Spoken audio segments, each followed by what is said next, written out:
Umwuka Wera we ngwino tujyane mfashe urugendo ngiye mu ijuru merekeza mu nzira nyuramo dore tugeze ku mugoroba w'isi umwana ntumye mu murimo we ngwino tujyane tuzakorane nzajya ndirimba mvuga ubutumwa nawe uzajya ukomeza ibyo nkora byose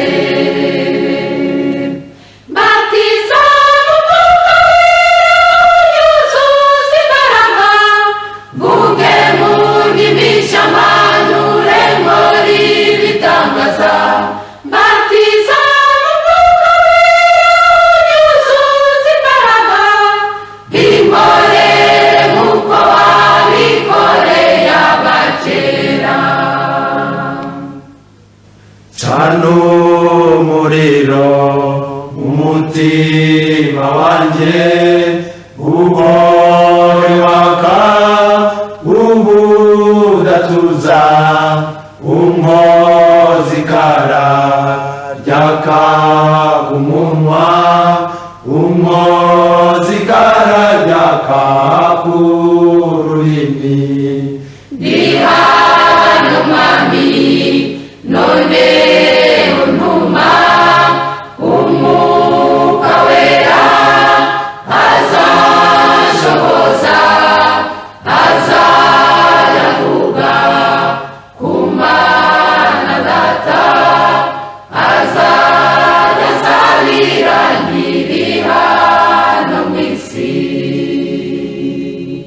mbatiza Umwuka Wera yuzuza imbaraga mvuge mu ndimi z'amanyure nkora ibitangaza mbatiza Umwuka Wera yuzuza imbaraga binkorere nk'uko wabikoreye abakera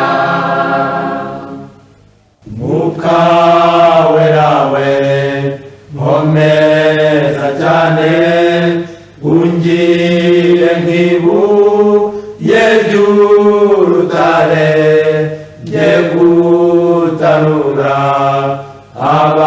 abazimiye mbagarurira umwami wababambiwe muri cya gitondo cy'umuzuko Umwuka Wera we uzanzamure nzasanganire Yesu wankunze ubwaza waje kunkura muri iyi si mbatiza Umwuka Wera yuzuza imbaraga mvuge mu ndimi z'amanyure nkora ibitangaza mbatiza Umwuka Wera yuzuza imbaraga binkorere nk'uko wabikoreye abakera Yesu ashimwe bakundwa mu mwami wacu Yesu Kristo. Nitwa Jean Paul Habumuremyi, ndi umukristo w'inyarugenge. Ndagira ngo dusenge tuganire ijambo ry'Imana. Mana, turagushimiye cyane mu izina rya Yesu. Tugushimiye ko waduhaye agakiza, muri ko twaronsemo kuba abana b'Imana. Uyu munsi turiho ariko tuzi neza yuko na nyuma y'urupfu tuzakomeza kubaho, kuko tuzabana nawe mu bwami waduteguriye. Tugushimiye umwanya uduhaye wo kuganira ijambo ryawe. Turasenze ngo Umwuka Wera azadushyigikire kandi aturindire muri iyi gahunda, afungure amatwi yacu kandi atwumvishe cyane mwami Imana yacu kurenza ibyo ngiye kuvuga. Kuboko kwawe kwiza kubane natwe kandi kudushyigikire mu izina rya Yesu. Uhezagire, uhe umugisha umuntu wese uteze amatwi ijambo ryawe mu izina rya Yesu. Amen. Amen.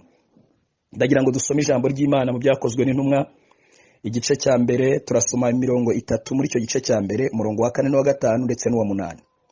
Nuko abateraniriza hamwe abategeka kutava i Yerusalemu, ati ahubwo murindire ibyo data yasezeranije, ibyo nababwiye. Birumvikana ko hari ibyo yari yarababwiye data yasezeranije. Umurongo wa 5, kuko Yohana yabatirishaga amazi, ariko mwebweho mu minsi mike muzabatirishwa Umwuka Wera. Haleluya. Umurongo wa 8 haravuze ngo icyakora muzahabwa imbaraga Umwuka Wera n'abamanukira, kandi muzaba abagabo bo kumpamya i Yerusalemu n'i Yudaya yose n'i Samariya no kugeza ku mpera y'isi. Amen. Tugiye kuganira amagambo afite intego avuga ngo muzahabwa imbaraga Umwuka Wera n'abamanukira. Muzahabwa imbaraga Umwuka Wera n'abamanukira.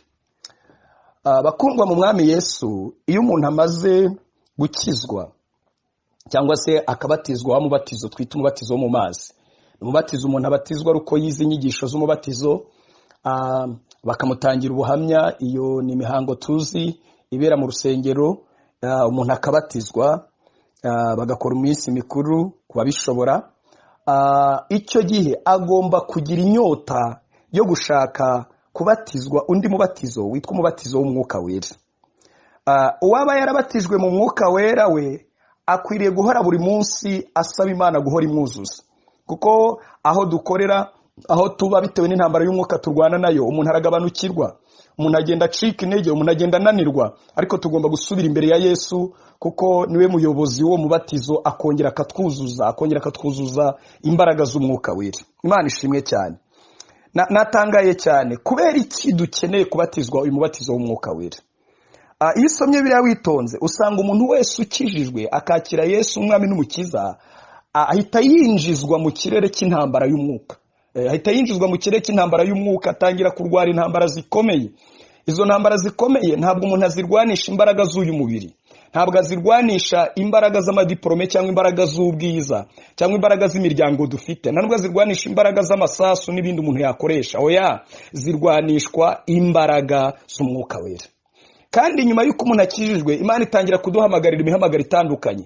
Bamwe abagira abavuga butumwa, abandi akabagira abashumba, abandi akabagira abahanuzi. Buri wese nyine agenda afata izina bitewe n'icyo Imana yamuhamagariye. Ntabwo ushobora gukora umuhamagaro ngo urambemo, uzarinda upfa ukiwukora udafite imbaraga z'Umwuka Wera. Hari aho bigera bikakunanira, intambara ikaba nini cyane igakomera, ariko iyo dufite imbaraga z'Umwuka Wera dusoza urugendo rwacu amahoro. Imana ishimwe cyane.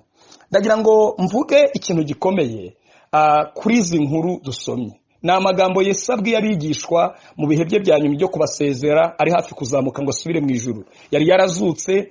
Ahangaha rero yarimo abasezera, babwira ijambo rya nyuma, kandi muzitondera ijambo rya nyuma riba rikubiyemo icyo nakwita inshamake y'ibikomeye umuntu ashaka kubwira abantu. Rero Yesu yababwiye inshamake y'ibikomeye ashaka kubwira abigishwa, ni nk'amagambo akomeye ashaka yuko bitaho. Ababwira ibintu bikomeye, ababwira ngo hari ibyo mwamenye, arabasaba, arababwira ngo ntimuzave i Yerusalemu, ahubwo murindire ibyo data yasezeranye. Kandi arababwira ngo mu minsi mike muzabatirizwa mu Mwuka Wera. Ariko yaragije ababwira ngo icyakora muzahabwa imbaraga Umwuka Wera n'abamanukira, kandi muzaba abagabo bo kumpamya i Yerusalemu n'i Yudaya n'i Samariya. Reka mvuge ikintu gikomeye. Ndashaka kuvuga mbere y'uko babatizwa uyu mubatizo w'Umwuka Wera, ese ni ibihe bintu byabayeho? Noneho tuzanavuga na nyuma y'uko babatizwa uyu mubatizo w'Umwuka Wera. Mukundwa mu mwami Yesu, kubera iki Yesu atabemereye kujya kubwiriza ubutumwa bwiza ngo bahere i Yerusalemu? Kandi Bibiliya itubwira yuko yari yarabunguye ubwenge ngo basobanukirwe n'ibyanditswe. Mu magambo make, inyuguti no kumenya ibyanditswe bari babifite, ariko hari icy'ingenzi baburaga wakwita nka moteri, ariyo izi mbaraga z'Umwuka Wera zituruka ku Mwuka Wera. Rero nimusoma muri Luka ibice 24 muhere ku murongo 45 kugeza ku murongo 49, yari yarabunguye ubwenge ngo basobanukirwe n'ibyanditswe. Ariko mu byakozwe n'intumwa igice cya mbere umurongo wa 4 n'uwa 5 ababuza kudahita bagenda, ahubwo basaba kurindira ibyo data yasezeranye y'Umwuka Wera. Mbere rero yuko buzuzwa Umwuka Wera, hari ibintu byababayeho kandi bikomeye cyane. kandi ubuzima banyuzemo bwarabagoye kubera ko mbere yuko buzura umwuka wera hari intambara bagize, hari ibikomeye banyuzemo, ariko se babyitwayemo bate bataruzuzwa imbaraga z'umwuka wera? Reka tubirebe kugira ngo bitubere ikigereranyo cyiza cyo gusengera umwuka wera no kwinginga Imana ngo Mana ongera unyuzuze, cyangwa se tukabwira Imana ngo Mana mbatiza mu mwuka wera, Imana ikaduha inyota yo kubatizwa mu mwuka wera. Ikintu cya mbere cyababayeho naratangaye cyane, barebaga ku nyungu z'ibifatika gusa, batari buzuzwa umwuka wera bo barebaga ku nyungu z'ibifatika. Nayo mpamvu mu bibazo babazaga Yesu harimo ibibazo bisa naho birimo imitego ikomeye, bamubwira ati ariko mwami ko twasize ibyacu tukagukurikira uzaduhemba iki? Urumva nyine umuntu wese w'umubiri areba ku nyungu z'ibifatika, areba ku mazu, areba ku mamodoka, areba ku bigaragara, nyine nibyo abahishurirwa, nibyo ababona. Ariko umunyamwuka si areba gusa suko nabyo atabyita, ariko abareba ku bindi bintu biruta ibyo ngibyo, areba ku bindi bintu, ahishurirwa ibindi bintu. Nimusoma mu Efeso muzasanga habaho guhishurirwa ubwiza bw'iby'Imana izaragabera. Mwasoma mu Heburayo mu bice 11:13 ugasanga bareba ubwiza bw'iby'Imana izabaraga, nubwo babireba biri kure ngo bakubona ari byiza bakabyishimira. Umunyamwuka nuko amera, ariko umunyamubiri areba ku bifatika gusa, barebaga ku nyungu z'ibifatika gusa. Nayo mpamvu muri bo Yesu ari kubasezera, muzabisoma ubutumwa bw'iziko bwanditswe na Yohana, bigaragaza neza ko batangiye gusa naho barwanira n'ubuyobozi. Baravuga ngo ariko ninde uzaba mukuru, ninde uzatuyobora? Mbese bumvaga ko nyine bazaba abantu b'abayobozi, bazaba abantu bakomeye cyane. Imana idufashe, Imana itugirire neza. Umuntu utaruzura umwuka wera arwanira ibifatika, areba ku bifatika gusa, yitegereza ibifatika gusa by'ako kanya. N'amasengesho ye niho aganisha, indirimbo ze niho ziganisha, n'ubuhanuzi bwe rimwe na rimwe bunavangiye niho buganisha, n'ubwifatika gusa. Ariko umuntu wamaze kubatizwa umubatizo w'umwuka wera amuvana mu kirere cyo kureba ibifatika akamwinjiza mu kirere cyo kureba ibitaboneka, kuko ibitaboneka ari byo byiteka ryose. Imana itugirire neza. Icya kabiri cyababayeho bataruzuzwa imbaraga z'umwuka wera, birariraga ibyo badashoboye. Nibuka Yesu mu bihe bye bya nyuma mbere yuko abambwa yaganirije Petero n'izindi ntumwa, aramubwira ati Petero nagusabiye ngo ukomere, numara gukomera ubone uko ukomeza abandi. Naratangaye. Petero yahise amubwira amagambo yo kwirarira, yo kwiyemera.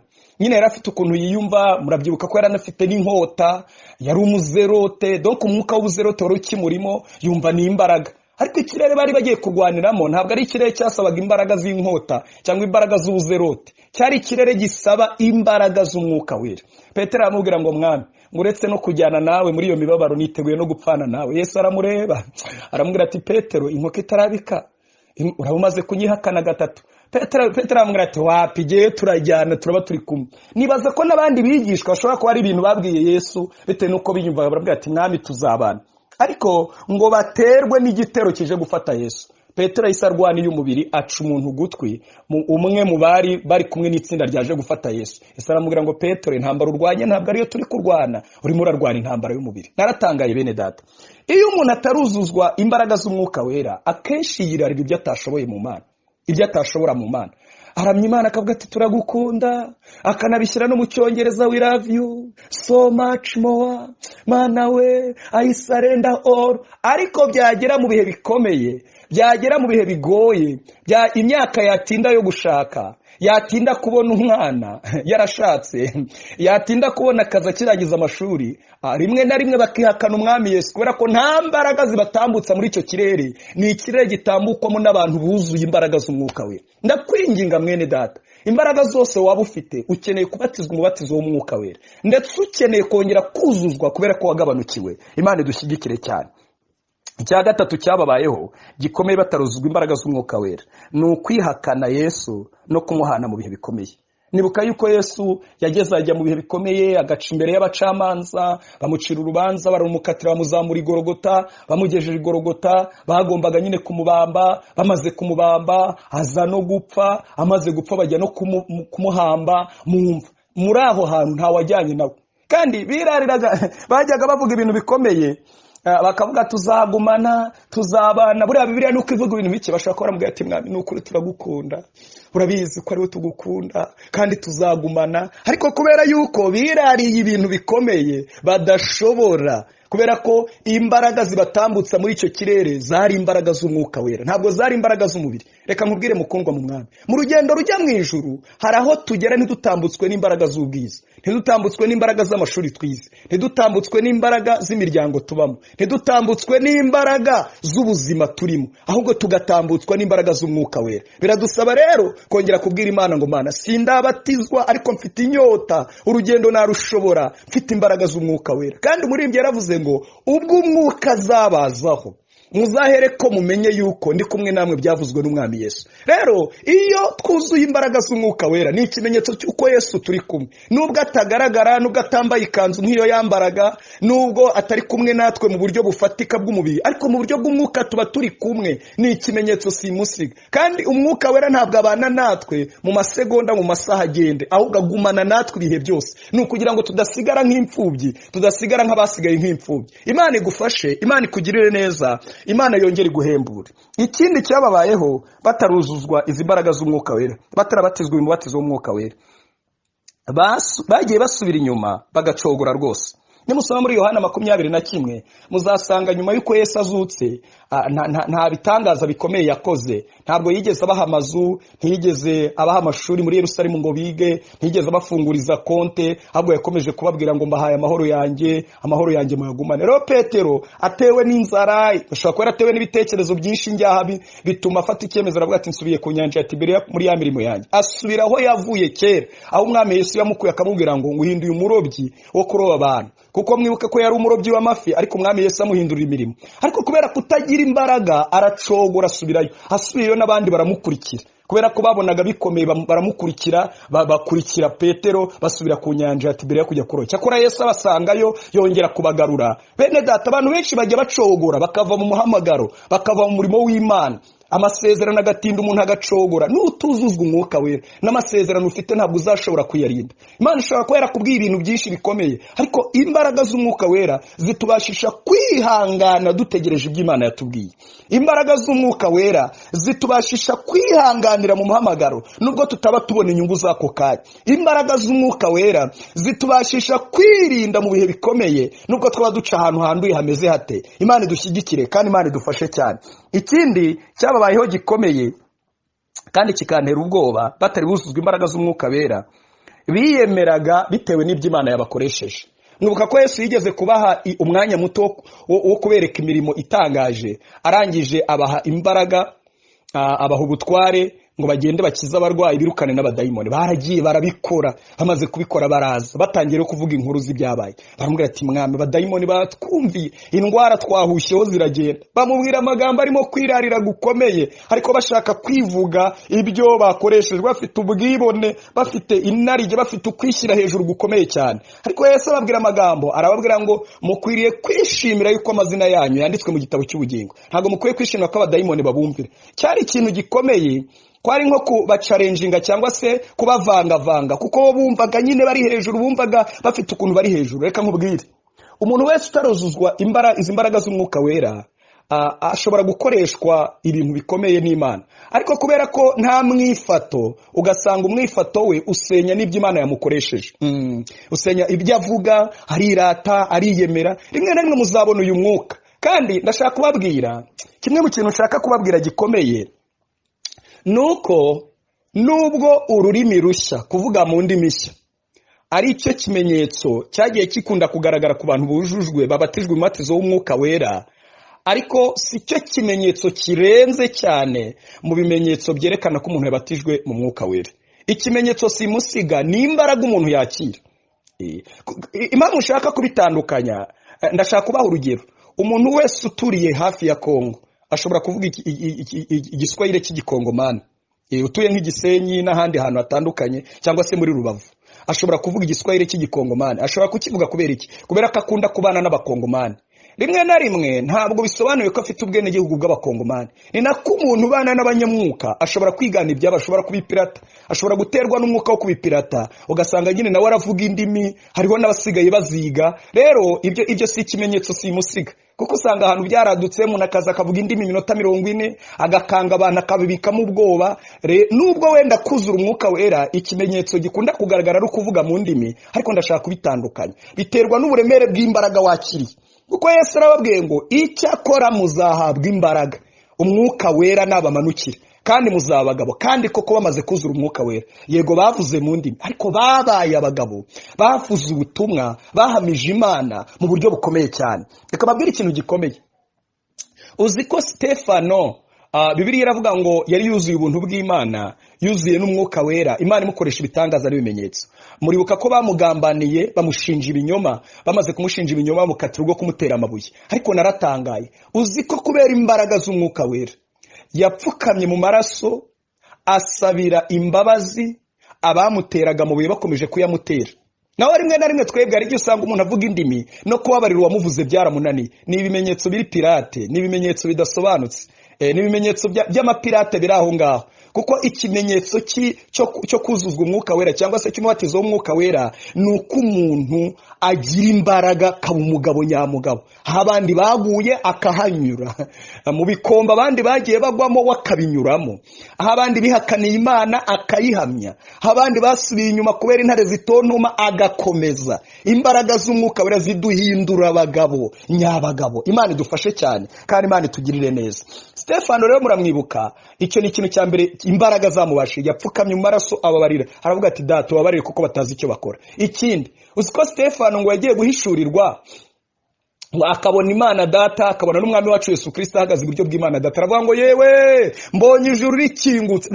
mu rupfu rwe yari yuzuye umunezero n'ibyishimo. yahishurirwaga iby'isi itahishurirwa, yahishurirwaga ibyo abantu batabona. izi imbaraga z'umwuka wera rero. ikindi cyantangaje ni uko arimo yisobanura, yavuze Yesu, ntabwo yigeze yivuga ngo avuge ngo ubu ndagiye muzambura, mwebwe muranzi ko nakoreraga Imana, nari umukozi w'Imana ukomeye. oya, ahubwo yavuze Yesu amuhera mu isezerano rya kera. aramuvuga, avuga icyo ubuhanuzi bwavuze, aramuvuga, arangije kumuvuga agera mu isezerano rishya. anageze abwira abatambyi aravuga ati ni mwebwe mwamwishe, ni mwebwe mwamubambye, ariko kwari kugira ngo acungure umwana w'umuntu, kwari kugira ngo ababarire ibyaha. ababwira ubuntu bw'Imana bukomeye, ngo bamurebye bamwitegereje ngo babona mu maso ye hasa n'ahamarayika w'Uwiteka. bene data, dukeneye kubatizwa mu mwuka wera, batarabatizwamo, ababatijwemo dukeneye kongera kuzuzwa imbaraga z'umwuka wera aho twagabanukiwe, kugira ngo tubashe kuba abagabo nyabagabo. Imana itugirire neza. niba utarabatizwa, ni ukuri ushobora gukorera Imana. ushobora kuba utarabatizwa mu mwuka wera ugakorera Imana, ukaririmbira Imana, ariko hari aho uzagera unanirwe. hari igice uzageramo, kuko mu rugendo rujya mu ijuru duca mu bikombe, duca mu misozi, duca mu mataba. wenda iyo ni imvugo y'umwuka ndimo ndakoresha. duca ahantu bitugora. ushobora kuwukorera Imana ntubyare, ushobora kuwukorera Imana akazi kagatinda kuza, ushobora kuba usenga Imana ubutunzi bwo mu isi bugatinda, ushobora kusenga Imana ukagira abantu bakugerageza bakakwanga bakagutuka. na Yesu byamubayeho. ariko nituba dufite imbaraga z'umwuka wera, tuzaba abagabo nyabagabo, tuzahamya Imana ahantu hakomeye, za Yerusalemu, ni Yudaya, ni Samariya, no kugeza ku mpera y'isi. kandi Imana izatubashisha iby'ubutwari, izadukoresha imirimo n'ibitangaza. Imana ibahe umugisha, Imana ibagirire neza. ndagira ngo dusenge. Mana, turagushimiye cyane mu izina rya Yesu. uri Imana yaduhaye ibyiza, ntabwo wadusize. umaze kuzamurwa mu ijuru waravuze ngo nzaboherereza umufasha, ari we mwuka wera. turasengera umuntu utarabatizwa uyu mubatizo w'umwuka wera ngo umubatize mu izina rya Yesu. kandi n'abagabanukiwe wongere utwuzuze, uduhembure, udusukire imbaraga. ongera umanure ububyutse mu izina rya Yesu, kuko umwuka wera niwe mufasha dufite. umwuka wera nizo mbaraga ziduhindura abagabo nyabagabo. umwuka wera niwe utubashisha kwihangana no kurwana intambara. umwuka wera niwe utubashisha guhagarara tudatsinzwe n'uburiganya bwa Satani. ndagushimiye kugiye gushyigikira umuntu wese, kandi ijambo ryawe umuntu wese akomeza guhishurirwa ibikomeye muri ryo. umwuka wera nakomeze kubana natwe, mu izina rya Yesu bisabye twizeye, amen, amen.